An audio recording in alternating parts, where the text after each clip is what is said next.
2026 বিশ্বকাপের অন্যতম high voltage match, যেখানে মুখোমুখি হয়েছিল ব্রাজিল এবং মরক্কো। ম্যাচের আগে সবাই ভেবেছিল ব্রাজিল হয়তো সহজেই জয় নেবে, কিন্তু মাঠে লড়াইয়ে দেখা গেল সম্পূর্ণ ভিন্ন চিত্র। দুর্দান্ত ফুটবল খেলে মরক্কো ব্রাজিলকে 1-1 গোলে ড্র করতে বাধ্য করেছে। আজকের ভিডিওতে আমরা জানব ম্যাচের পুরো গল্প, গোলের মুহূর্ত, কারা ছিলেন নায়ক এবং এই ফলাফলের প্রভাব কী হতে পারে।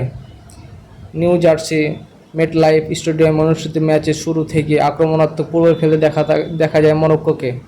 বলার দখল ও মিডফিল্ড নিয়ন্ত্রণে তারা ব্রাজিলকে চাপে ফেলে দেয়। ব্রাজিলের খেলোয়াড়রা নিজেদের স্বাভাবিক ছন্দ খুঁজে পাচ্ছিলেন না, বিশেষ করে মাঝমাঠে মরক্কো তরুণদের তারকারা অসাধারণ পারফরম্যান্স দেখিয়েছে। প্রথম গোল মরক্কোর চমক।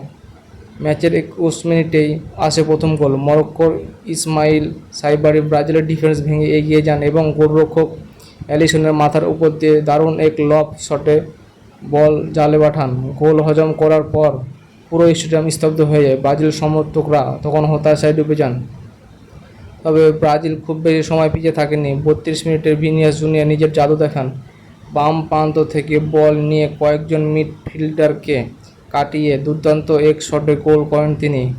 এই গোলের মাধ্যমে ম্যাচে সমতা ফেরায় ব্রাজিল। ভিনিসিয়াসের এই গোলের মাধ্যমে ইতিমধ্যে ম্যাচের অন্যতম সেরা গোল হিসেবে বিবেচনা করা হচ্ছে।